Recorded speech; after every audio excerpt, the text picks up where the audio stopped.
चिरा। बोलेंगे गोविंद भगवान की जय हो, भक्त वत्सल भगवान की जय हो। और यह भागवत जी का सम्मान करते हुए हमारे भैया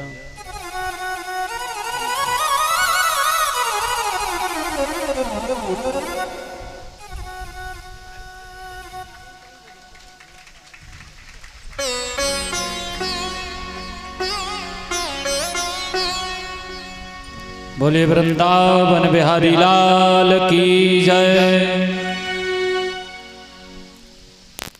बड़ा अच्छा सौभाग्य, श्रीमद् भागवत का सम्मान, सनातन धर्म का सम्मान, संतों का सम्मान, अतिथियों का सम्मान, ये बड़ा लाभदायक होता है जीवन में।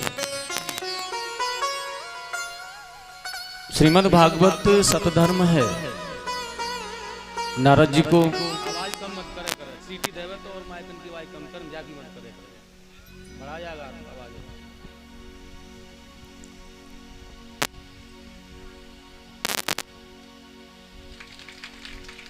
बोले गोविंद भगवान की जय हो। राम जी के जीवन का चरित्र कैसा है ये आपने कल कथा में श्रवण किया था कि किस प्रकार से अपने माता पिता के आज्ञा का पालन करते हुए वह धर्म की रक्षा करने के लिए वन में चले गए।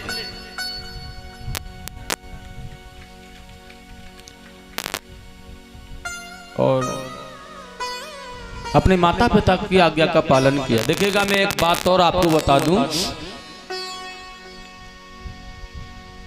अयोध्या के जैसा साम्राज्य है।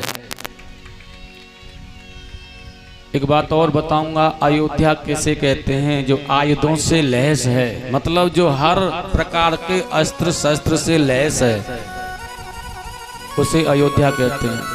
एक उसे भी अयोध्या कहते हैं जहाँ कोई युद्ध न हो, जहाँ कोई संघर्ष न हो, जहाँ कोई संकट नहीं होता है, जहाँ कोई कलह नहीं होती है, वह भी अयोध्या है।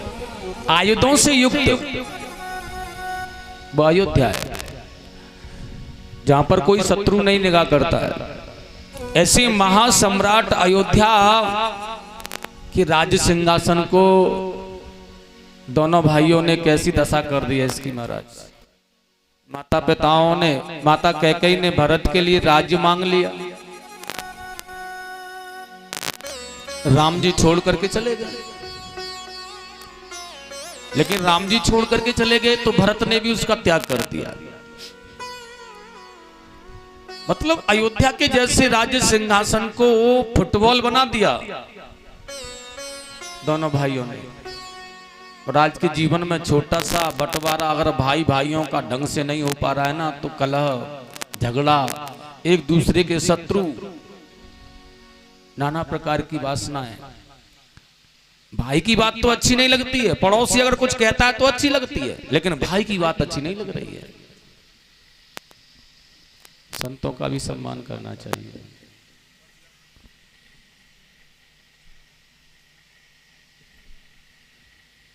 जीवन में विशेष ध्यान रखना है। अगर हमारे परिवार का कोई सदस्य कहता है भैया ऐसा करने से तुझे लाभ नहीं होगा, हानि ही होगी, लेकिन उस बात पर ध्यान नहीं जाता। लेकिन और कोई अगर आकर के हमें अतिरिक्त कह देना तो उसकी बात को हम समझ जाते हैं अच्छी तरह से, लेकिन परिवार की बात हमारी समझ में नहीं आती है। अपनों की, अपने भाइयों की बात समझ में नहीं आती। यह निष्ठा हमारी, यह प्रेम हमारा कहां चला गया? हम इतनी कथाएं सुनते हैं, इतनी रामायण पारायण पाठ करते हैं, इतना श्रवण करते हैं, रामचरितमानस का बड़ा ज्ञान है हमें, श्रीमद् भागवत को हम बड़ा श्रवण करते हैं, नाना प्रकार के वेदों में दी जाने वाली बातों की बड़ी जानकारी हम रखते हैं, लेकिन वो धर्म निष्ठा कहां गई हमारी? जो अपने घर के बंटवारे पर आती है तो 1 इंच भाई को नहीं देना चाहता है। 1 इंच अगर भाई को ज्यादा चली गई ना तो नहीं, शत्रुता, यह बड़ा शत्रु है। महाराज जी आप नहीं जानते, मैं ही जानता हूं इसे। सब कुछ इसी को दे दिया है, सब इसी के पास में। ऐसी वासनाएं हमारे अंदर क्यों है आखिर? फिर हमारे ये शास्त्र हैं जो हमें बता रहे हैं, जिनको हम बड़े मन से सुन रहे हैं, क्यों? इसका मतलब है हम केवल कथा सुनते हैं केवल, और सुनने के बाद उसे वहीं छोड़ देते हैं, उस पर अमल नहीं करते। महापुरुषों का कहना, जब तक अमल नहीं करोगे, मनन नहीं करोगे उसे अपने आप में, तब तक कल्याण होने वाला नहीं है। कितनी भी कथाएं सुन ले आप। बोली भक्त वत्सल भगवान की जय हो। कितना भी सुनते रहो। और हमारे इन भैया के द्वारा भी भागवत जी का सम्मान, कोटि कोटि नमन भागवत जी के चरणों में। प्रेम से बोलेंगे सतगुरुदेव भगवान की, भागवत महापुराण की जय हो। जय जय श्री राधे श्याम।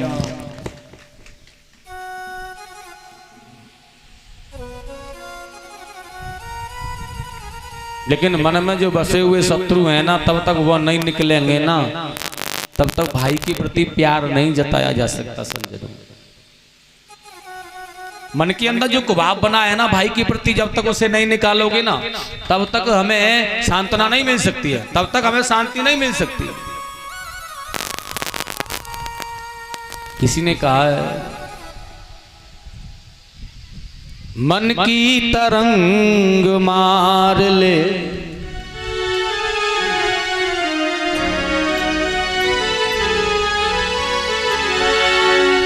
बस हो गया भजन। यारे इस मन को ना तू अपने को अपने कंट्रोल में कर लेना, तो तेरे जीवन का सबसे बड़ा भजन हो जाएगा। मन की तरंग मार ले, बस हो गया भजन। आदत बुरी संभाल ले, आदत बुरी संभाल ले, बस हो गया भजन। आदत बुरी सुधार ले, बस हो गया भजन। आदत बुरी सुधार ले, बस हो गया भजन। मन की तरंग मार ले, बस हो गया भजन। आदत बुरी सुधार ले, बस हो गया भजन। मन की तरंग मार ले, बस हो गया भजन। आदत बुरी सुधार ले, बस हो गया भजन।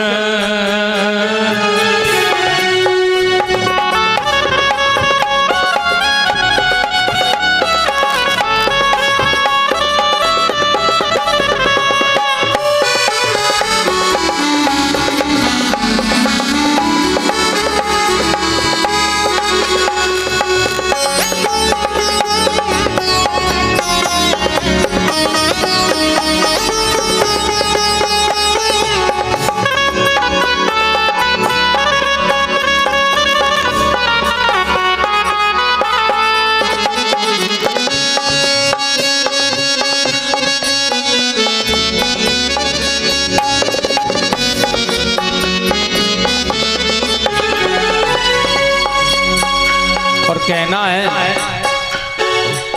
आंखों में तेरे दोष है औरों में देखता। आंखों में तेरे दोष है औरों में देखता। आंखों में तेरे दोष है औरों में देखता।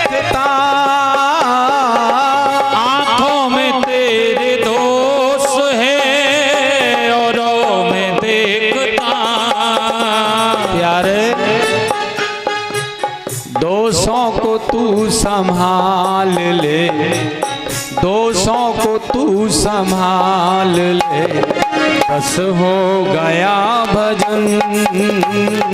आदत बुरी सुधार ले, बस हो गया भजन। मन की तरंग मार ले, बस हो गया भजन। आदत बुरी सुधार ले, बस हो गया भजन।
कहाँ जाना है लेकिन पहुंच कहाँ रहे हो।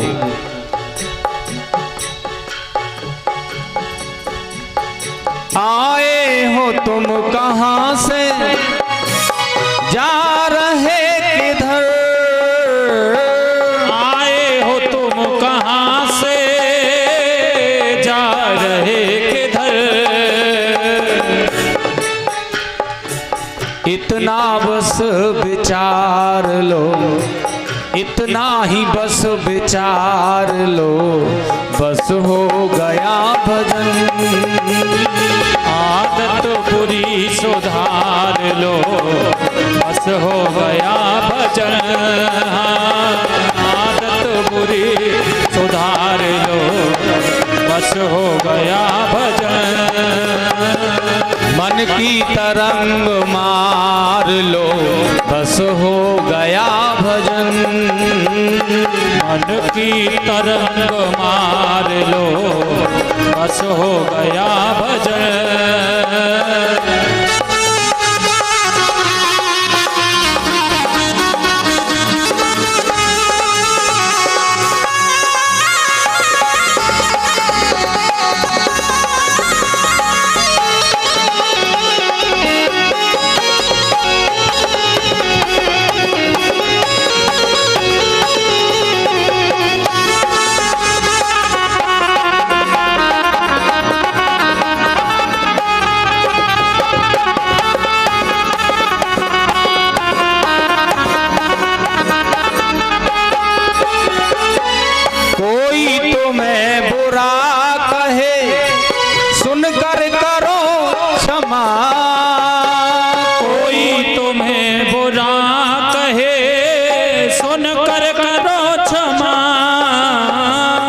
कोई अगर बुरा भी कहता है तो क्षमा शीतलता अपने अंदर बसा करके रखो।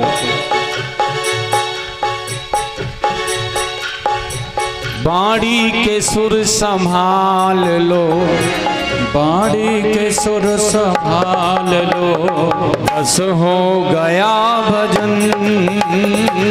आदत बुरी सुधार लो, बस हो गया भजन।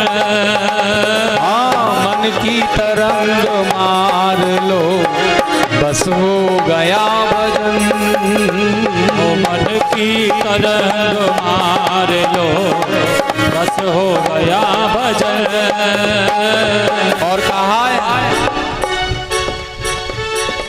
सिद्धांत साफ साफ है नानक कबीर का। सिद्धांत साफ साफ है नानक कबीर का। सिद्धांत साफ साफ है सदगुरु करीब का। सिद्धांत साफ साफ है सदगुरु करीब का। और क्या सिद्धांत है साधक का? निज हंस रूप धार लो, निज हंस रूप धार लो, बस हो गया भजन। आदत बुरी सुधार लो, बस हो गया भजन। मन की तरंग मार लो, बस हो गया भजन। मन की तरंग मार लो, बस हो गया भजन। हाँ, आदत बुरी संभार लो, बस हो गया भजन। आदत बुरी सुधार लो, बस हो गया भजन। हाँ, बस हो गया भजन। बस हो गया भजन। बस हो गया भजन। बस हो गया भजन।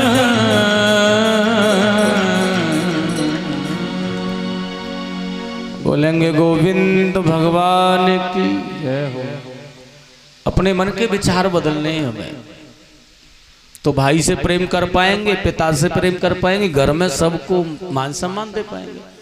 और मन के विचार ही कुपित हो रहे हैं, मन में वासनाएं भरी हुई हैं, हमारे मन को चोर लूट रहे हैं।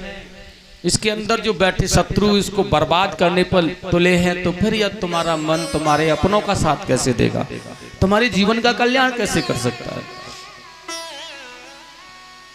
भगवान राम के जीवन के चरित्र की जो शैली है, जो जीवन उनका चरित्र चित्रण है, वह केवल हमें सतमार्ग पर चलने की राह दे रहा है। मात पिता नावें गुरु माथा। भगवान राम प्रातः काल जागते थे ना, तो सबसे पहले क्या करते थे, मैंने आपको कल अंतिम समय यह बताया था, आरती विराम के समय। प्रातः काल उठकर रघुनाथा, मातु पिता गुरु नावें माथा। सबसे पहले प्रातः काल जागो। देखिए सतबुद्धि कैसे आएगी। हमारे बुजुर्गों की पद्धति है, सनातनी पद्धति संत महर्षियों की। पहले के जमाने में बिना पढ़े लिखे होने के बाद भी उनकी दिनचर्या कितनी अच्छी होती थी। वह सबसे पहले जब खटिया से जागते थे तो माता सबसे पहले तो अपने हाथों को ऐसे आगे करके देखते थे उनकी ओर। देखते थे या नहीं? कितने लोग हैं आज जो कि ऐसे करके जागने के बाद ऐसे आंखों के सामने ऐसे करके देखते हैं। ये दो चार बड़े बूढ़े बेचारे बस, और बाकी सब काक चेष्टा बको न ध्यानम स्वान निंद्रा तथैव च। यह श्लोक किसे याद है? देखो पूरे भगवत पंडाल में 3 व्यक्तियों हैं, लेकिन यह कितना अच्छा है। हमारे कौशल, हमारे पुराने जमाने की पद्धति है यह जो मैं बता रहा हूं। कैसा होना चाहिए विद्यार्थी को, बच्चे को? काक चेष्टा को एक ही सी नजर, बको न ध्यानम, बगुले का सब ध्यान। देखा आपने बगुला जब खेत पर पानी लगा रहे हो आप? स्वान निंद्रा मतलब कुत्ते की सी नींद, कितने भी गहरी निंद्रा में सो रहा हो बेचारा, आप निकल के ही चले जाओ, एकदम फड़फड़ा जाता काम। और देखिए कम अल्पहारी, कम खाने वाला, ग्रह त्यागी, घर को त्याग करके रहने वाला, विद्यार्थी पंच लक्षण, काक चेष्टा बको न ध्यानम स्वान निंद्रा तथैव च, अल्पहारी ग्रह त्यागी विद्यार्थी पंच लक्षणम। अब सुनिएगा, ये तो अब आज के बच्चे क्या कहते हैं, महाराज जी पुराने जमाने का हो गया यह श्लोक। मुझे कोई सुना रहा था एक चौपाई, यही तुम्हारे यहाँ न जाने कौन सी चौपाई थी, याद नहीं आया। पुराने जमाने की होगी या नए जमाने की होगी? पुराने जमाने की है महाराज। ये श्लोक है ना, काक चेष्टा बको न ध्यानम, श्लोक तो वही है लेकिन उसे बदल दिया है, पता है? बजाएंगे थोड़ा, मेरे साथ सभी बोले संत भगवान की जय हो। काक चेष्टा बको न ध्यानम स्वान निंद्रा तथैव च। जब मैं बोलता हूँ ना, ये तेरा माइक सीटी देना, भर्राना, किल्लाना, तभी चालू करता है।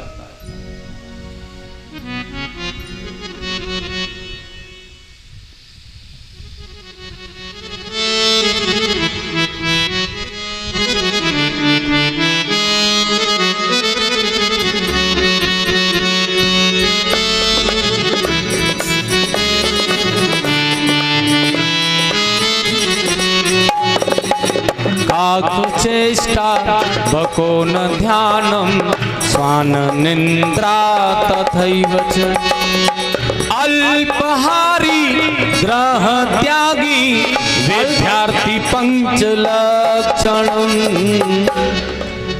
लेकिन आज का विद्यार्थी कौन से लक्षणों में पल रहा है महाराज जी? भैंस निंद्रा, केश ध्यानम, भैंस की सी निंदा करने वाला,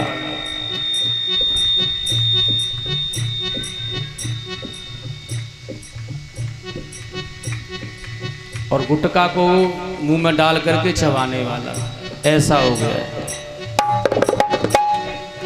उसने अल्प तो किया है, लेकिन इतना अल्प कर दिया है कि रोटी खाने के लिए दी जाए या नंद जी नहीं दी जाए, लेकिन गुटखा खाने के लिए कितने भी दे दो।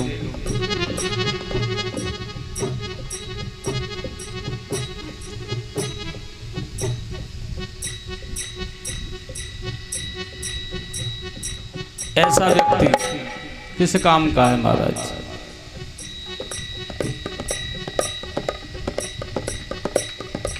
ऐसे लक्षण विद्यार्थी के अंदर आ गए। ग्रह त्यागी नहीं हो सकता है, घर को त्यागने वाला तो बन गया, लेकिन कितना बड़ा त्यागी बना है।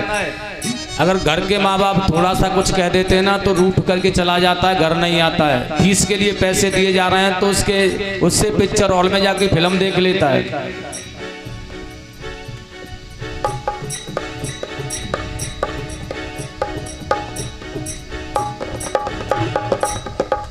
ऐसा व्यक्ति क्या फायदा, किस काम का? बोले गोविंद भगवान की जय हो। लेकिन सज्जनों, विद्यार्थी वही होता है जिसकी कोई किसी नजर हो। विद्यार्थी वही होता है जो कि बगुले के से ध्यान में बैठा हो। विद्यार्थी वही होता है जो कि कुत्ते की सी नींद वाला हो, कम सोने वाला, ज्यादा से ज्यादा पढ़ने वाला हो, और कम खाने, भोजन कम करने वाला, और सात्विक भोजन करने वाला, और घर को छोड़ करके किसी गुरुकुल में अपने माँ बाप ने जो धन पैदा करके तुम्हारे लिए खर्च किया है उसको अमल करने वाला, उसे सोच विचार करने वाला कि मेरा पिता, मेरा बाप, मेरी माँ किस धन को संग्रह करके मुझे पढ़ा रहा है, इन विचारों में रहने वाला वही कामयाबी हासिल कर सकता है, उससे पहले कोई नहीं। ऐसे करके हाथों को आगे करना। और एक बड़ा अच्छा सा श्लोक है, वो नहीं याद हो तो भी मत बोलो, ऐसे कर ही लो आप केवल, और देख लो। वैसे ऐसे करने के साथ एक श्लोक बोला जाता है, कराग्रे वस्ते लक्ष्मी करमध्ये सरस्वती करमूले तो गोविंद प्रभाते कर दर्शन। अब आप कहेंगे इससे फायदा क्या है? देखिएगा, पुराने बड़े बूढ़े जो लोग होते थे, ऋषियों की जो पद्धति है ना, यह गलत नहीं है। ऐसे करने से क्या हो जाएगा आगे? हम क्यों करें ऐसे? लेकिन नहीं, प्रातः काल जागकर सबसे पहले ऐसे आगे करने से कितनी अच्छी। क्यों कर रहा है? पागल नहीं है यह मानव। पुराने जमाने के लोग पागल नहीं थे, वह जानते थे इसलिए करते थे। अब जरूर क्यों कर रहे हैं पता ही। ऐसे करके कहा, कराग्रे वस्ते लक्ष्मी, अब जागने के बाद हे माता लक्ष्मी तेरी जरूरत पड़ेगी। सो रहा था तब तो कोई बात नहीं थी, सो रहा है, अब जागा तो जागने के बाद में दिनचर्या, बच्चे फीस मांगेंगे, बिजली वाला बिल लेने आएगा, पानी वाला बिल लेने आएगा, और देखिएगा हमारी पत्नी भी मांगेगी, हमें भी शॉपिंग करने जाना है, और भी बहुत से काम होंगे नाना प्रकार के कामों के लिए। हे माता लक्ष्मी कृपा करो। पड़ेगी जरूरत या नहीं पड़ेगी? इसलिए पागल नहीं थे वो, इसलिए कह रहे थे सबसे पहले हे माता लक्ष्मी आप मेरे पास आइए। कैसे आएंगे आप? लेकिन कराग्रे वस्ते लक्ष्मी कर्मदे सरस्वती, यहाँ करके अग्रभाग पर लक्ष्मी माता, मध्य में माता सरस्वती रहती हैं। लेकिन हम सरस्वती को क्यों मना रहे हैं? क्योंकि बिना विवेक के लक्ष्मी नहीं आ सकती, बिना बुद्धि के लक्ष्मी नहीं आ सकती। इसलिए हे माता लक्ष्मी आप मुझे सतबुद्धि दो जिससे कि लक्ष्मी आए, इसलिए उनको मना रहा है। कर्मूलेत गोविंद करके मूल भाग में गोविंद वास कर रहे हैं, तो उनसे क्या कह रहा है? यह सरस्वती और जो लक्ष्मी है ना, ये आपकी कृपा के बगैर भगवान नहीं आएंगी, इसलिए आप मेरे ऊपर कृपा करो। प्रभाते कर दर्शनम, इसलिए दर्शन कर रहा है, वैसे ही नहीं कर रहा है। और हमें करना चाहिए क्योंकि इनकी जरूरत तो आज भी हमें भी है। फिर उसके बाद माता पृथ्वी को नमन करो। कुछ चला जाएगा, कुछ समय ज्यादा खटिया से जागने के बाद ये हाथ नीचे चला जाए और माता पृथ्वी का स्पर्श कर लें तो कुछ समय चला गया तुम्हारा, या कुछ घट गया तुम्हारे जीवन में से? कुछ इतना करने पर कुछ हुआ? कुछ नहीं हुआ, कोई समय नहीं निकला, बिल्कुल भी कदापि वही समय रहा, वही सब कुछ रहा, लेकिन तुम्हें बड़ा लाभ मिल गया इससे, बहुत बड़ा लाभ। उसके बाद में माता पिता के चरण स्पर्श करो, पहले गुरु को नमन करो, फिर उसके बाद कोई भी कार्य अपना। सतबुद्धि तुम्हारे मन में आएगी। कभी भाई से झगड़ा नहीं करोगे, कभी पिता से कड़वा वचन नहीं बोलोगे, कभी साधुओं की अवज्ञा नहीं कर सकते हो, कभी भी किसी बुजुर्ग को नहीं सता सकते हो, कभी किसी पड़ोसी को तुम्हारे द्वारा दुख नहीं हो सकता है, ऐसा मेरा कहना है, अगर सद्विचार तुम्हारे अंदर होंगे तो। और एक बहुत अच्छी बात बता के जा रहा हूं आपको साथियों, कभी भी जीवन में किसी से झगड़ा हो जाए, मैं नहीं कहता कि झगड़ा नहीं होता, कलयुगी जीव है आज का, झगड़ा हो जाता है, मारपीट भी हो जाती है, नाना प्रकार के केस मुकदमा आदि हो जाते हैं, आदमी मर भी जाते हैं। लेकिन सुनो, झगड़े में कोई फायदा नहीं है, लड़ाई में कोई फायदा नहीं है।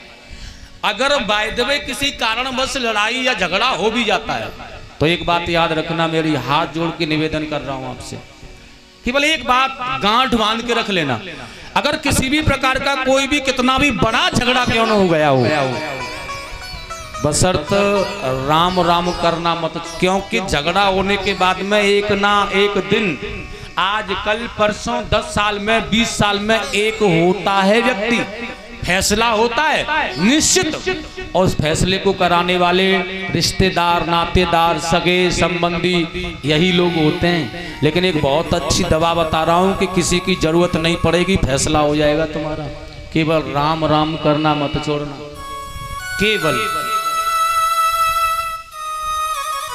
अब आप कहेंगे महाराज यार राम राम करने से क्या हो जाएगा, इससे क्या होगा, यही कहेंगे आप।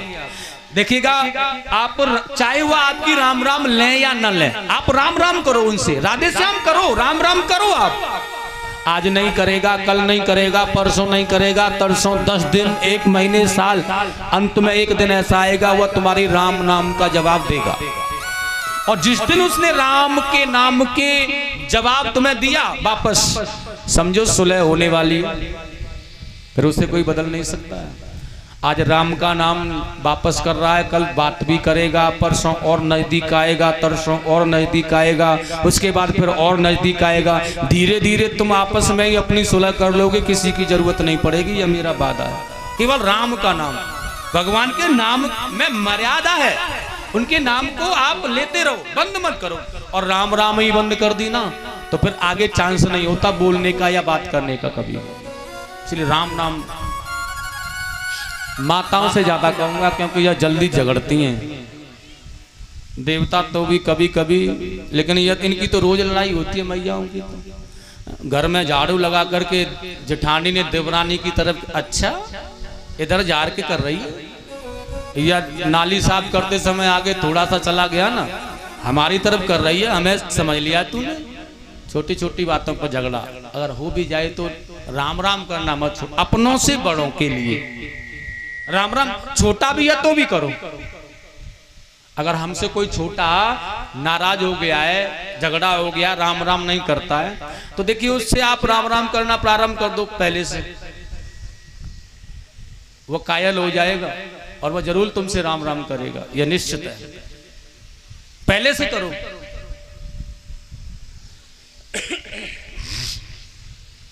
एक बार बोलेंगे प्यार से राधे राधे। फटी आवाज आ रही है बिल्कुल। तो रामचरितमानस के द्वारा हमें यही सीखना है, मर्यादा। भाई से कभी कलह नहीं करनी चाहिए भैया। एक हाथ ज्यादा तू अगर ले भी रहा है, अगर चला भी गया तो उससे कुछ नहीं हो सकता। कौन आया क्या लेकर गया, संसार से क्या लेकर के जाएगा, न कोई लेकर गया न कोई लेकर जाएगा, यहीं दरा रह जाएगा सब कुछ महाराज। इसलिए कलह मत करो बस। आगे परीक्षित जी महाराज ने प्रश्न किया है, गुरुदेव मुझे आप मेरे गोविंद कृष्ण की कथा सुनाने की कृपा करें, क्योंकि समय कम रह गया है और मैं अपने गोविंद की कथाओं को आनंद प्रेम पूर्वक सुनना चाहता हूं। स्वामी सुखदेव जी ने बड़ा सुंदर कहा है, राजन द्वापर युग का अंत होने वाला था और माता जो पृथ्वी थी ना, ये पापियों के अत्याचारों के कारण बहुत विवश, बहुत परेशान हो गई थी। और ये देवताओं को लेकर भगवान शंकर के साथ में एक दिन भगवान वैकुंठ नाथ नारायण के पास में गई है।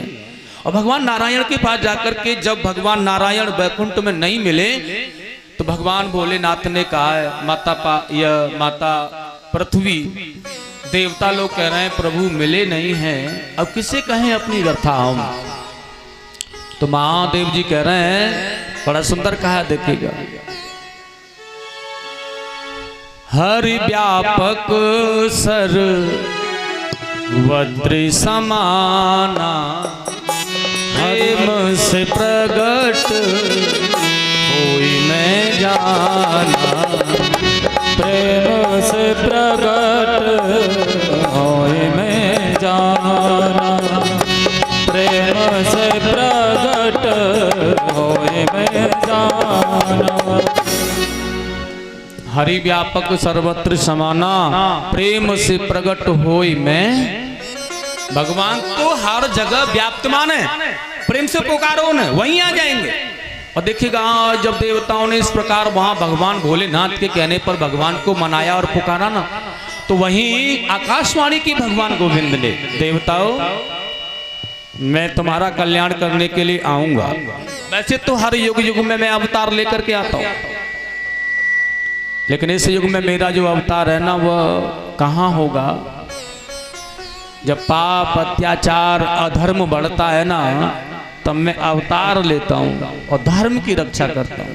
जब कोई संतों को, महात्माओं को, ब्राह्मणों को, यज्ञों को नष्ट करने पर तुला होता है तो उस पापी का विनाश करने के लिए मैं आता हूं। जब जब होए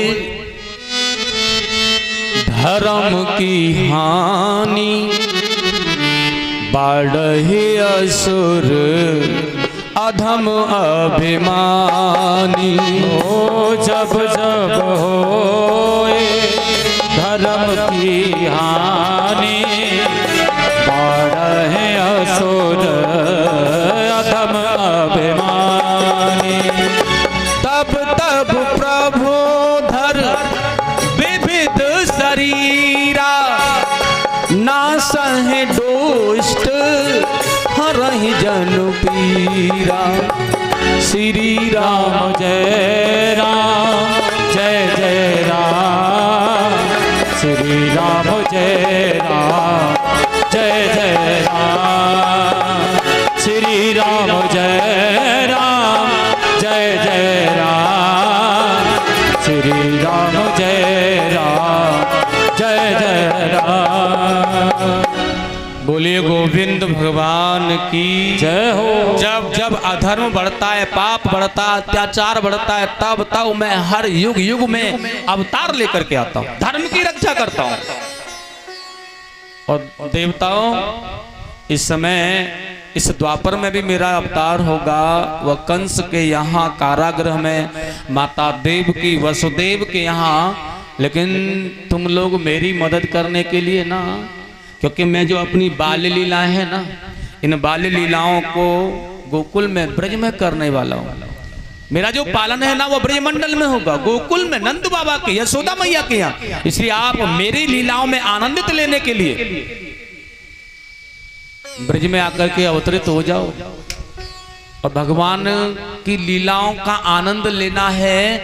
ऐसा मालूम पड़ा तो देवता लोग, ऋतुआ श्रुतुआ, देवंगनाएं, देवता, ऋषिगण, ब्राह्मण, संत जन ब्रजमंडल में अवतरित हो गए। देखिए, कोई लता, कोई कीट, कोई पतंग, कोई औषधि, कोई ग्वाल, कोई बछड़ा, कोई गाय, कोई गोपी, कोई आनंदित होकर के भगवान की निरंतर कथाओं में, निरंतर लीलाओं में आनंद लेना चाहते हैं।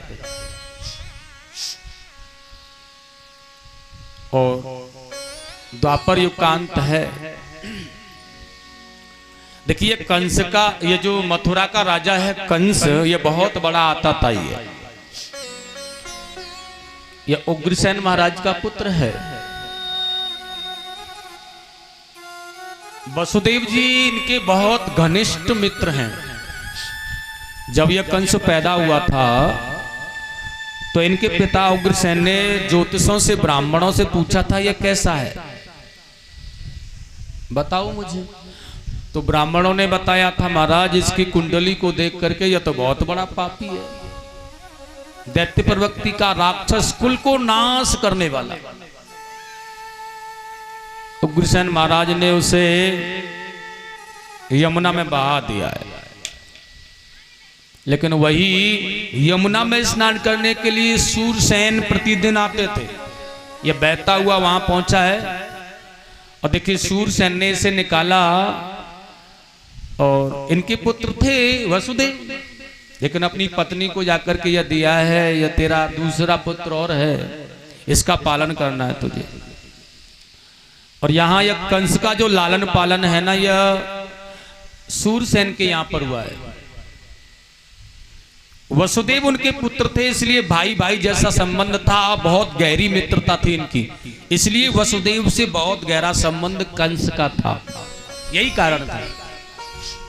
लेकिन जब यह जवान हो गया ना बड़ा, तो आप जानते हैं नारद बाबा तो नारद बाबा है, जहां आग न लगे वहीं लगा दे, इसे नारद कहते हैं। और नारद जी कंस के पास में चले गए और कंस के पास में जाकर के कहा, सुनो, तुम उग्रसेन के पुत्र नहीं हो, तो मैं किसका पुत्र हूं? अब बता दिया है कि तुम मथुरा के महाराज उग्रसेन के पुत्र हो, मथुरा के युवराज हो तुम, और कहां पर पल रहे हो? यह तो उग्रसेन की बड़ी सहानुभूति जो तुम्हें पाला है, लेकिन तुम्हारा तो वहां ठिकाना है मथुरा का राज्य सिंहासन। अब अपने पिता के प्रति कुपित भाव हो गया पैदा, बताओ मुझे बहा दिया जल में। अब शक्तियां इकट्ठा करने के लिए लग गया है। इसने भगवान शंकर की प्रार्थना और तप किया है। देखिए, भोले बाबा ने प्रसन्न होकर के ना, भोले बाबा पर तो है ही क्या, वही धनुष है, और अपना एक विशाल धनुष कंस को दे दिया है। भैया ले, यह धनुष को पाकर के तू सम्राट हो जाएगा दुनिया का। बहुत बड़ा बल दे दिया है, बहुत बड़ा बलशाली बना दिया है। और देखिए, इस धनुष को पाकर के, इस धनुष की प्रतिज्ञा चलाने वाला केवल भगवान ने कहा है, कंस तेरे अलावा कोई नहीं होगा दुनिया में। बशर्ते जिस दिन यह धनुष टूट जाएगा, दुनिया में आकर के कोई धनुष की प्रतिज्ञा खींच करके इसे चढ़ा देगा, उसी दिन तेरी मृत्यु नजदीक हो जाएगी। ऐसा वरदान भी दिया है। अब यह उस धनुष को पाकर भगवान शिव का वरदान पाकर के बलशाली हो गया और अपने पिताजी को जाकर के कारागृह में डाल दिया, स्वयं मथुरा का अधिपति बन गया। बहुत बड़ा अत्याचारी है यह, बहुत महात्मा संत ब्राह्मणों को सताने वाला, अपने आप में अपने आप को भगवान कहलाने वाला यह कंस। लेकिन यह अपनी चचेरी बहन देवक की पुत्री देवकी का विवाह वसुदेव, इसने वसुदेव जी महाराज के साथ में देवक की 7 कन्याएं थी, सबका विवाह उन्हीं के साथ हुआ है। और देखिए सबसे छोटी हैं देवकी, इनका विवाह भी कंस बड़े प्रीति बड़े लगन बड़े आनंद के साथ में वसुदेव जी से कर रहा है। मित्र हैं उनका, बहुत अच्छी तरह से बहुत धूमधाम से विवाह किया है। लेकिन सुखदेव जी कह रहे हैं राजा परीक्षित,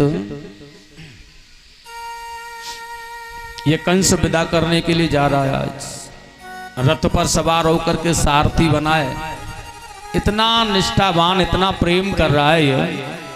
लेकिन वही आकाशवाणी कहती है, अरे ओ राजा कंस, तू जिस बहन को इतनी निष्ठा से इतने प्रेम से विदा करने जा रहा है ना, तेरी सी बहन देवकी का 8वां पुत्र तेरा काल होगा।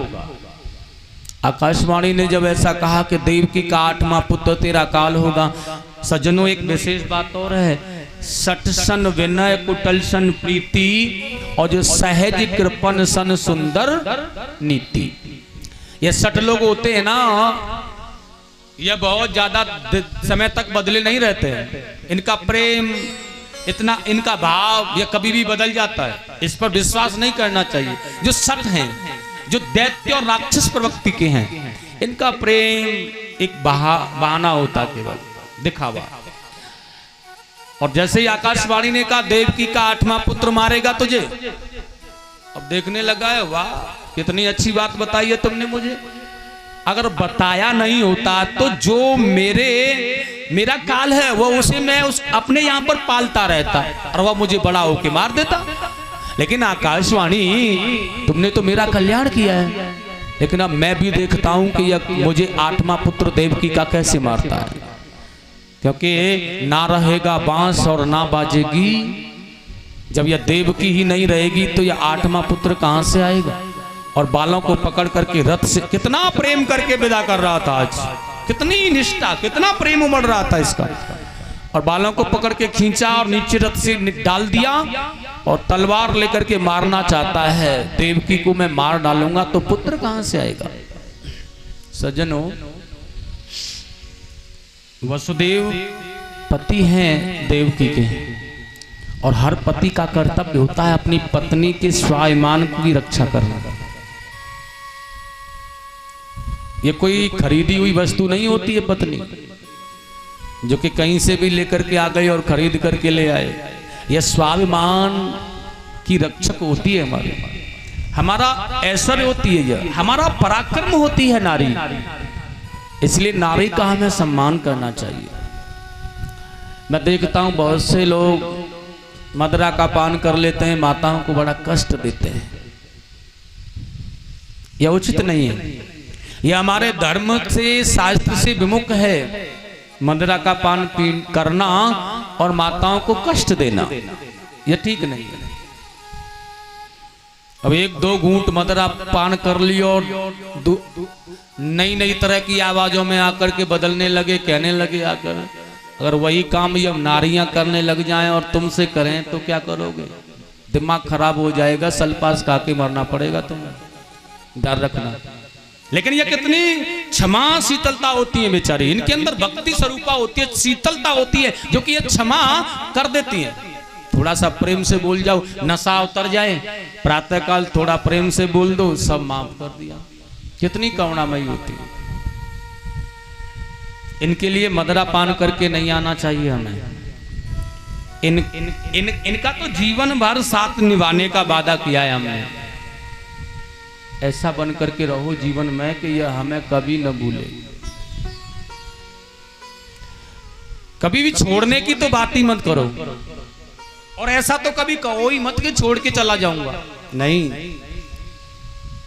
अर्धांगिनी छोड़ने की चीज नहीं होती है, छोड़ना नहीं है उसे, उसका जीवन भर साथ देना है, उसको जीवन भर निभाना है हमें। वो हमारी पत्नी है, वो हमारी अर्धांगिनी है।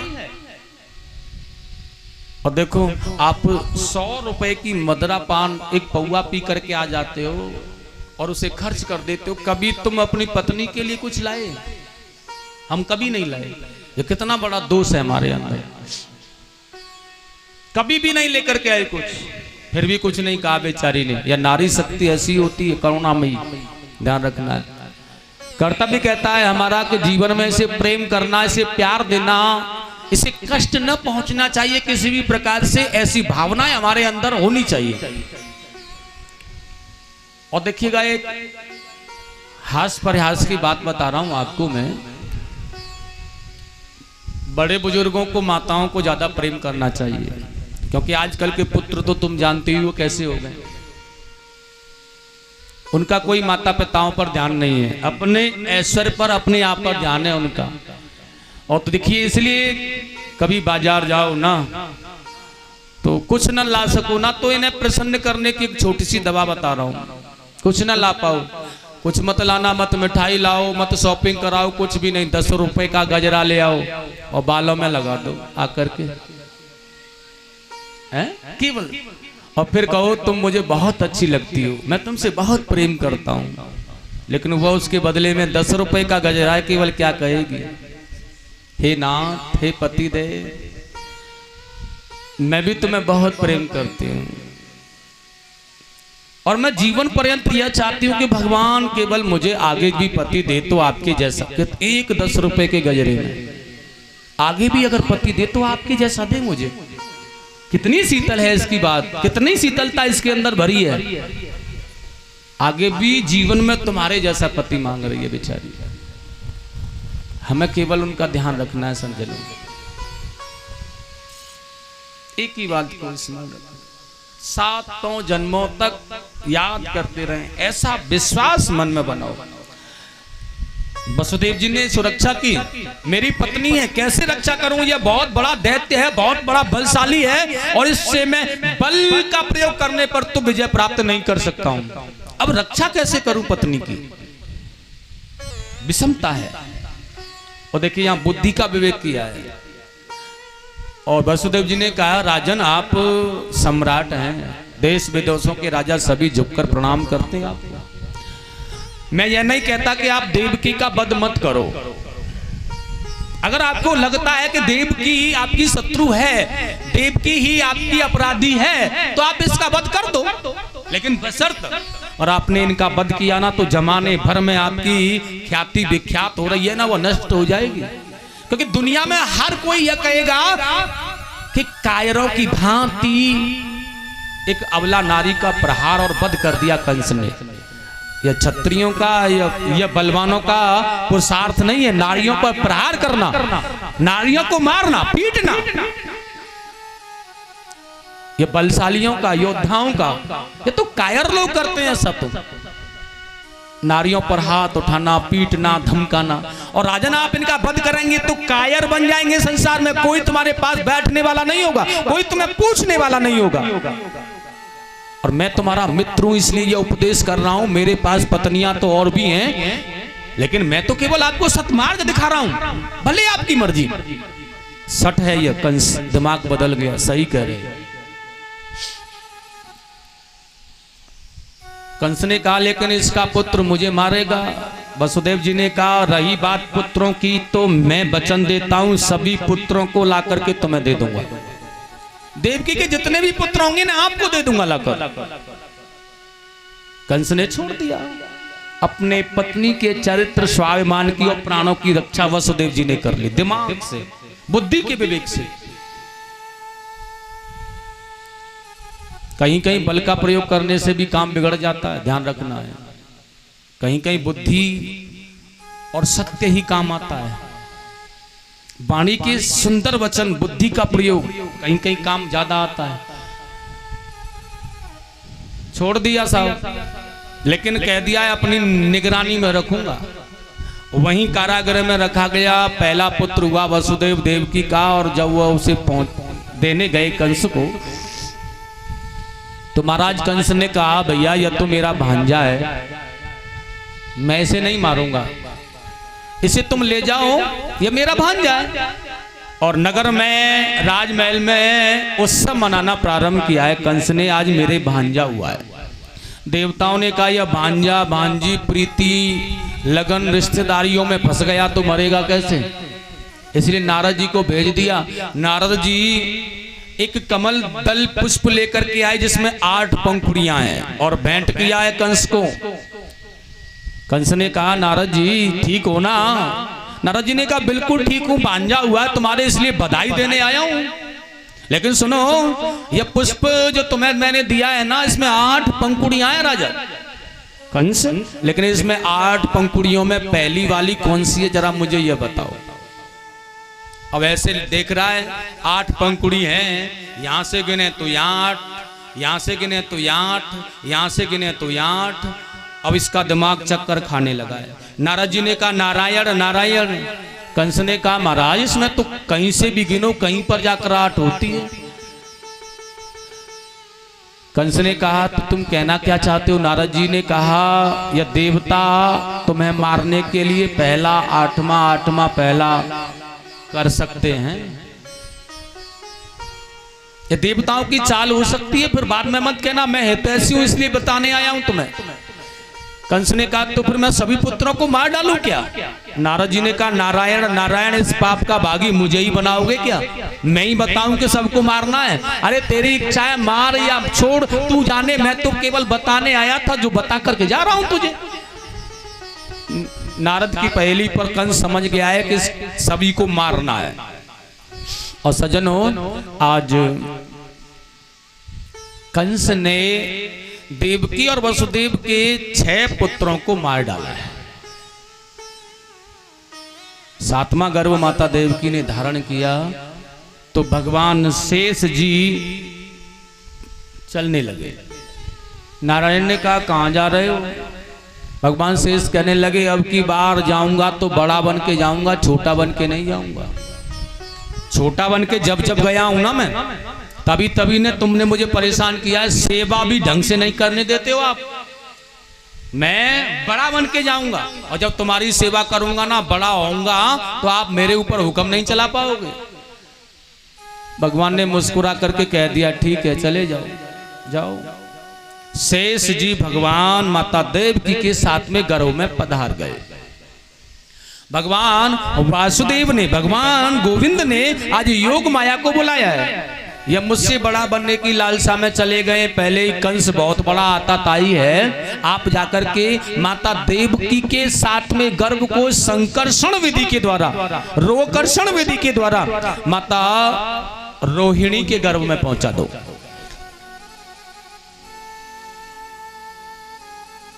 योगमाया ने कहा माता वैष्णवी ने इसके बदले में क्या मिलेगा भगवान मुझे। भगवान ने कहा है मैं कलयुग में आकर के तुम्हारी बहुत बड़ी प्रतिष्ठा कराऊंगा देवी, घर घर पुजवाऊंगा तुम्हें। और देखिएगा आज माता योग माया ने अपनी योग शक्ति के द्वारा संकर्षण विधि से देवकी के साथ में गर्भ को सुरक्षित लिया और माता रोहिणी के गर्भ में सुरक्षित पहुंचा दिया। और उसके बाद में तो देखिएगा ये बलराम जी जो है ना, ये 2 माताओं के गर्भ में होकर के आए हैं। पहला गर्भ में है माता देवकी का और दूसरा गर्भ है माता रोहिणी जी का। ये दोनों ही माताओं के पुत्र हैं, देवकी और रोहिणी के बलराम जी। और उसके बाद में तो भगवान गोविंद ने, भगवान नारायण ने आकर के दर्शन दिया है कंस के कारागृह में देवकी वसुदेव को। हे माता पिताओं, मैं तुम्हारे यहाँ पर अवतरित होकर के आना चाहता हूँ, लेकिन मेरे अवतरित होने पर आप मुझे यहाँ से गोकुल में नंद बाबा के यहाँ पहुँचा देना। वसुदेव जी ने कहा भगवान देख रहे हैं ना आप, मैं आपको कैसे पहुँचाऊंगा, और वैसे भी मैंने वचन दिया है अपने मित्र को। भगवान ने कहा यह जो वचन तुमने दिया है ना, यह सांसारिक भौतिक पंच तत्वों से बनने वाले शरीर से दिया है, लेकिन ब्रह्म जहाँ होता है वहाँ कोई भी साधक कोई भी वचन कार्य नहीं करता है। इसलिए मैं तुम्हें आदेश कर रहा हूँ ना, मुझे वहाँ पहुँचाना है। वसुदेव जी ने कहा भगवान आपकी आज्ञा तो जरूर मान्य होगी, लेकिन पहुँचाएंगे कैसे। या कारागृह या बेड़ियाँ या दरवाजे या पहरेदार। भगवान ने कहा है जब मैं यहाँ आ जाऊंगा ना तो कोई भी बेड़ियां नहीं होंगी, यहाँ कोई पहरेदार नहीं होगा, दरवाजे नहीं लगे होंगे, सब खुला होगा। और ऐसा कह करके भगवान चले गए। लेकिन माता देवकी जी ने आज 8वां गर्भ धारण किया है। और देखिए ये कारागृह चमक रहा है, आज गर्भ ग्रह चमक रहा है माता देवकी का। और इतना प्रकाश है कि कारागृह भी चमक रहा है, बहुत प्रकाशमय। और कंस जान रहा है कि यही है आठवां काल मेरा। उसने कड़ा पहरा कर दिया है और पहरेदार भी अपने नियुक्त लगाए हैं, विश्वास पात्र, गड़बड़ी नहीं हो जानी चाहिए। विश्वास पात्र पहरेदार, कड़े ताले, कड़े प्रशासन, बहुत कड़ा प्रशासन है। और देखिएगा आज बहुत अच्छा समय आ गया है। जिन महात्मा संतों की अग्निहोत्र की अग्नि जो कंस के भय के कारण बुझ गई थी ना, वह स्वयं प्रकाशमान होने लगी। रात्रि में ही कमल खिल रहे हैं, आज वनस्पतियां स्फुरित होने लगी, तारागण जगमगा रहे हैं, देवंगनाएं विमानों पर चढ़ करके आ गई आकाश में, देवता लोग दुंदुभी बजा रहे हैं। बहुत सुंदर भाव है, भगवान के प्राकट्य का समय आ रहा है। और देखिएगा बहुत सुंदर देवता लोग स्तुति कर रहे हैं, आप लोग भी करेंगे प्रेम से मेरे साथ।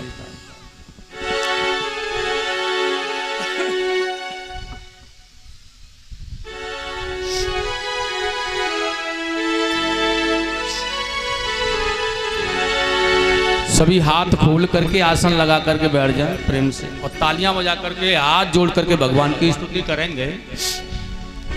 कृष्णाय वासुदेवाय देवकी नंदाय च नंद गोप कुमाराय गोविंदाय नमो नमः। और उनकी स्तुति कितने सुंदर भाव में देवता कर रहे हैं, आप भी बड़े सुंदर भाव में कर रहे हैं। स्वागतं कृष्ण शरणागतं कृष्ण, स्वागतं कृष्ण शरणागतं कृष्ण, स्वागतं कृष्ण शरणागतं कृष्ण, स्वागतं शुभ स्वागतं, स्वागतं शुभ स्वागतं, स्वागतं शुभ स्वागतं, स्वागतं शुभ स्वागतं शरणागतं कृष्ण,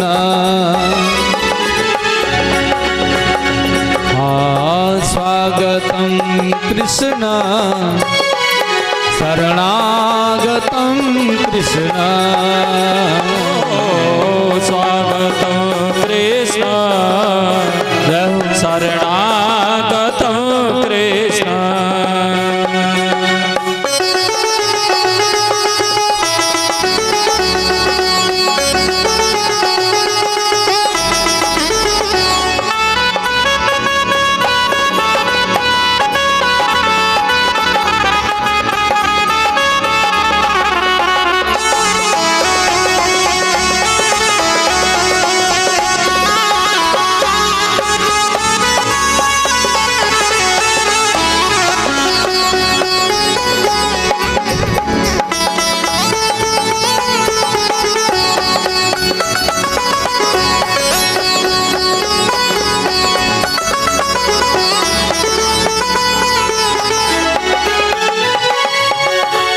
सभी ऋषि मुनि मानव कंस के अत्याचारों से कष्टमय हो गए, इसलिए भगवान से कह रहे हैं हे प्रभु अब तो आ जाइए, कितना कष्ट दोगे आप हमें, आकर के इस पापी का विनाश करो, हमें संकटों से निवारो भगवान। इस प्रकार स्तुति कर रहे हैं, आइए आप। और देवता अपनी भाषा में स्तुति कर रहे हैं। सत्यम व्रतम सत्य परम त्रिसत्यम, जीवन में जो भी सत्य है वो सब आप है।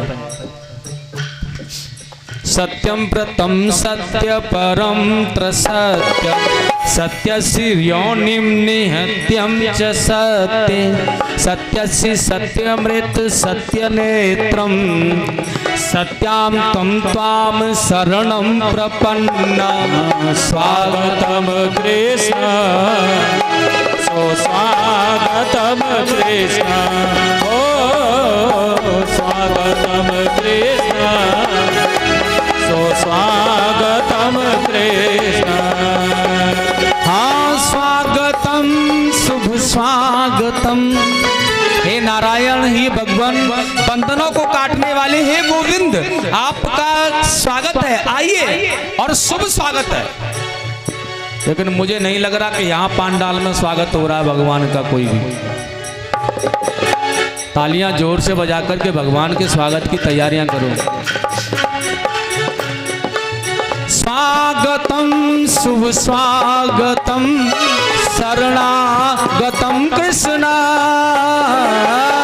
स्वागतं स्वागतं शरणागतं कृष्ण स्वागतम कृष्ण शरणागतम कृष्ण स्वागतं कृष्ण शरणागतं कृष्ण। देवता धुंध भी बजा रहे हैं, अप्सराएं नृत्य कर रही हैं, संत महर्षि वर नृत्य कर रहे हैं। आज भादौ कृष्ण पक्ष अष्टमी तिथि रोहिणी नक्षत्र और बुधवार दिन है, अभिजित मुहूर्त है। बड़े आनंद में भगवान 16 कलाओं से युक्त चंद्रमा की बात बाल कृष्ण रूप में अवतरित होकर के आ गए। प्रेम से बोलेंगे बाल कृष्ण भगवान की। स्वागतम शुभ स्वागतम शरणागतम कृष्ण स्वागतं स्वागतं शरणागतं कृष्ण स्वागतम कृष्ण। हाँ हाँ स्वागतम कृष्ण स्वागतं कृष्ण शरणागतं कृष्ण। ओ प्यारे स्वागतम कृष्ण शरणागतम कृष्ण स्वागतं कृष्ण शरणागतं कृष्ण। हाँ स्वागतम कृष्ण शरणागतम कृष्ण। बोलेंगे बाल कृष्ण भगवान की जय हो। जय जय श्री राधे श्याम। भगवान का प्राकट्य हुआ और नन्हे से बालक के रूप में आए तो वसुदेव जी ने आज वहाँ टूटी सी पड़ी टोकरी में कन्हैया जी को उठाकर रखा तो उनकी बेड़ियां खुल गई। सारे के सारे पहरेदार सो गए, सारे पहरेदार, और सारे किवाड़ कुंडी खुल गए।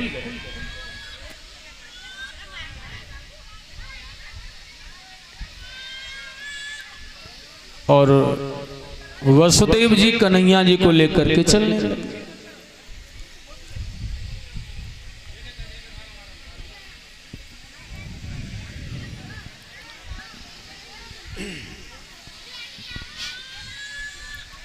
और जब वसुदेव जी भगवान कृष्ण को लेकर के जा रहे हैं ना, तो कोई भी जगा हुआ नहीं है, सभी सोए हुए हैं। और यह काली अंधियारी रात्रि है, मेघ गरजने लगे हैं। और सजनों, यमुना में होकर के जब यह जा रहे हैं तो भगवान शेष जी ने छत्र लगा दिया है कि मेरे प्रभु छोटे हैं, अभी यह भीग न जाएं, और छत्र लगा करके चल रहे हैं। यमुना मैया उनके दर्शनार्थ हेतु मड़ के आई हैं, तो भगवान ने पैर नीचे कर दिया और उनके चरण छू करके यह चली गई। कन्हैया जी को लेकर के गोकुल में आए यशोदा महारानी के पास में इस बालक को सुला दिया है और उनकी जो पुत्री हुई थी उसे लेकर के वसुदेव जी उसी पैरों लौट करके मथुरा में आ रहे हैं। स्वामी सुखदेव जी ने कहा जब मथुरा में आ गए, अपने स्थान कारागृह में पहुंच गए तो बेड़ियां लग गई इनके और किवाड़ कुंदे सभी लग गए दोबारा से पुनः। और फिर धीरे धीरे करके पहरेदार जाग गए हैं सभी। और जब पहरेदार जागे तो यह कन्या जो है ना, यह रो रही है। और जब यह कन्या ने रोना प्रारंभ किया तो पहरेदारों को लगा कि देवकी के बालक हो गया, पुत्र हो गया। और सज्जनों यह भाग करके कंस को सूचना दे रहे हैं सभी लोग, महाराज आपका जो काल है वह जन्म ले चुका है।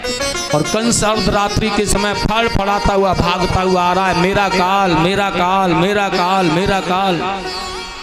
कभी गिरता है, खड़ा हो जाता है, इधर दीवार में लगता है, कभी इधर सर मारता है। और कारागृह में आकर के देव की जिस कन्या को लिए खड़ी है ना, हाथ में से छुड़ा लिया है, लेकिन वो परेशान है बेचारी, चिल्ला चिल्ला करके कह रही है भैया यह तो कन्या है, यह पुत्र नहीं है। और यह कन्या तुम्हारा वध कैसे कर सकती है, यह तो तुम्हारी भांजी है। लेकिन इसने एक भी नहीं सुनी है। ये घबरा तो रहा है कि यह पुत्र होना था, लेकिन पुत्री कैसे हो गई। लेकिन फिर भी यह उस कन्या को भी पकड़ करके छुड़ा करके ले जाता है और पत्थर की शिला पर देख करके मारना चाहता है। साथियों यह योग माया, यह यशोदा की जो पुत्री हैं, रक्तदंत का नाम है इनका। और यह आकाश मार्ग में छूट करके इनके हाथों के द्वारा चली गई। और आकाशवाणी हो रही है वहां, अरे ओ मामा कंस तुम मुझे क्या मारोगे, तुम्हारे मारने वाला तो ब्रज में पैदा हो गया है। तुम क्या मारोगे मुझे, तुम्हारे मारने वाला तो पैदा हो गया है। अब कंस बड़ी चिंता में पड़ गया साहब, बताओ इतना पहरा, इतनी जिम्मेदारी, इतनी, लेकिन फिर भी वो पैदा हो गया है। ये कैमराओं को हटा लो भैया, ये तुम्हारी जो सारा प्रोग्राम है ना, ये लाइव चल रहा है, ये सब तुम्हारे मोबाइल में आ जाएगा। बोलिए वृंदावन बिहारी लाल की जय हो। इधर कंस ने आपातकालीन सभा को बुलाया है, कैसे मरेगा वो मेरा काल जिसने कि ब्रज में अवतार ले लिया है। और यहाँ देखिएगा बड़ा सुंदर उत्सव चल रहा है साथियों। ये प्रातः काल हुआ है ना, तो नंद बाबा की दो बहनें थी जिनका नाम था नंदा सुनंदा। और जब इन्होंने उस लाला को देखा ना अपनी भाभी यशोदा रानी के पास, तो यह दौड़ करके गई हैं। नंद बाबा को जोर से चिल्ला करके कह रही हैं, अरे ओ नंद भैया सुनते हो। नंद बाबा ने कहा प्रातः प्रातः स्नान करने आया हूँ, क्या बात हो गई, क्यों परेशान कर रही हो, क्या हुआ। नंद बाबा से आज इन्होंने कहा है बहुत अच्छी खबर लेकर के आई हैं, बधाई हो महाराज आपको भैया। अब नंद जी ने कहा क्या बात है, ऐसी क्यों हड़बड़ा रही हो तू। अब सुनंदा ने कहा है लाला भयो है लाला, कि रात ही रात में ऐसो कमाल भयो, भाभी की छोरी को छोरा सोलाल भयो। लाला हुआ है लाला। और जब लाला का नाम सुना है ना, तो देखिए बूढ़े नंद बाबा की सफेद दाढ़ी काली पड़ गई, छलांग लगा दी। तेरे मुख में घी शक्कर सुनंदा, तू जो मांगेगी ना वही दूंगा तुझे। सुनंदा कहने लगी वो 9 लाख का हार रखा है ना, बस उसी को दे देना और ज्यादा कुछ नहीं चाहिए, बस उसी को दे देना। लाला हुआ है और देखिएगा भतीजा हुआ है, बुआ के लिए तो बड़ा आनंद की बात है और मन होता है उसका लेने का। ब्रज के सभी लोग कितने सुंदर लग रहे हैं, मैया यशोदा के लाला। यमुना पे गाना लोगों ने सुना, सुनकर के दौड़े चले आए, सारे नगर में हल्ला हो गया है। लाला हुआ है मैया यशोदा के, और जिसका इंतजार था, कितना आनंद है ब्रजवासियों के मन में महाराज। देखिए कितना सुंदर भाव दर्शाया है कवियों ने ब्रजवासियों का। ये कैसे लग रहे हैं सभी ब्रजवासी। आज बर्फी सी ब्रज नार बनी, बर्फी की तरह ब्रज की नारियां बनी हैं। आज बर्फी सी ब्रज नार बनी और गूंजा से गोप रसगुल्ला से ग्वाला। पेड़ा से प्यारे बने बलदेव जी, रस खीर सिरोहिणी रूप रसाला। माता रोहिणी रस खीर जैसे लग रही हैं, बलराम जी पेड़ा की तरह सुंदर लग रहा है। नंद महीप बने नमकीन, नंद बाबा नमकीन की तरह आनंदित हो रहे हैं। नंद महीप बने नमकीन, ग्वाल गोप सब गरम मसाला। जलेबी सिरानी ने रबड़ी सी रात में, जायो है एक लड़ुआ सोलाला। तो देखिए सारे ब्रजवासी बड़ा आनंदित हो रहे हैं। आप भी उत्सव मनाएंगे भगवान कृष्ण के जन्मदिन का। नंद घर आनंद भयो जय कन्हैया। कौन कौन बोलेगा? सभी को बोलना है।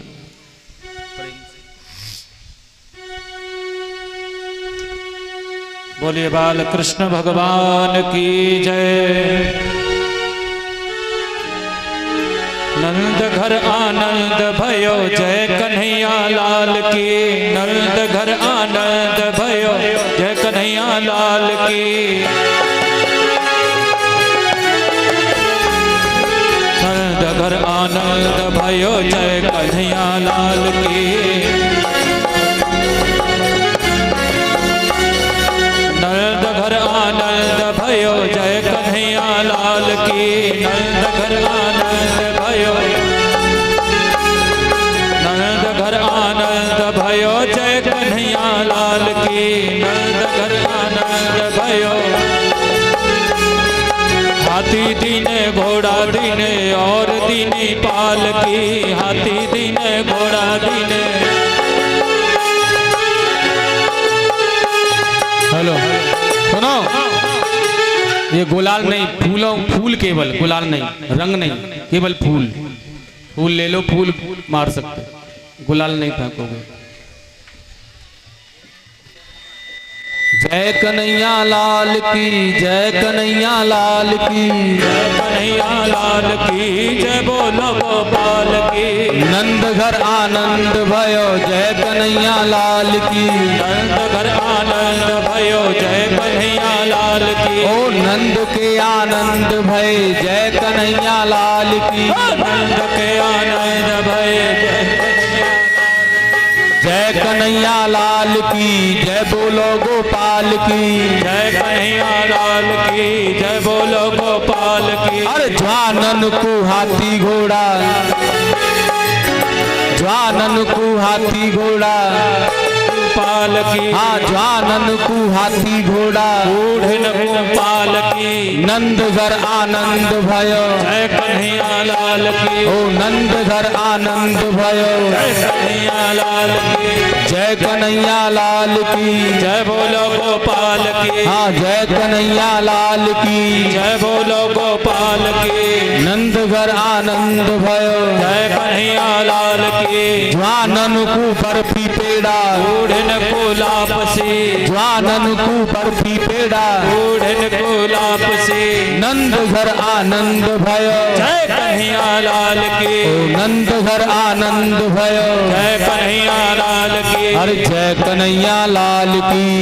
बोलो गोपाल की। जय कन्हैया लाल की। जय बोलो गोपाल की। ओ नंद घर आनंद भयो जय कन्हैया लाल की। नंद के आनंद भयो जय कन्हैया लाल की। जय कन्हैया लाल की। जय बोलो गोपाल की। हाँ जय कन्हैया लाल की। जय बोलो गोपाल की। नंद के आनंद भयो जय कन्हैया लाल की। नंद के आनंद भयो, जय कन्हैया लाल की, जय जय कन्हैया लाल।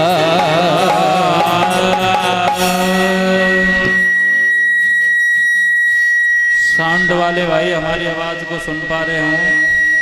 साउंड वाले भैया,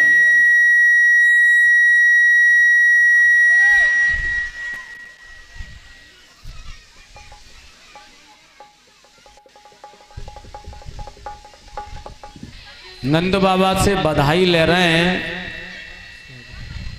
और सभी ब्रजवासी भैया बाबा नंद जी लाला भयो है, अब आप बधाई हमें दो।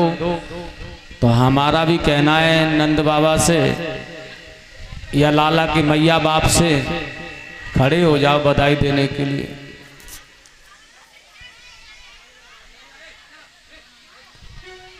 आज बड़ा सौभाग्य है कि तुम्हारा पुत्र कृष्ण बना है। सचिन भैया आ जाओ।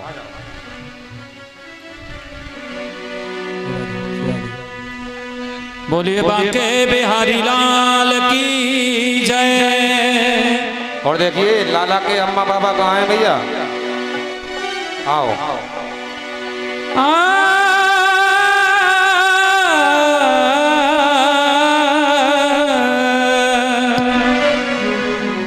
सबसे पहले लाला के अम्मा बाबा कई व्यास जी को बधाई देंगे, सभी संगीत कलाकारों को बधाई देंगे और उसके बाद में लाला के पापा आएंगे।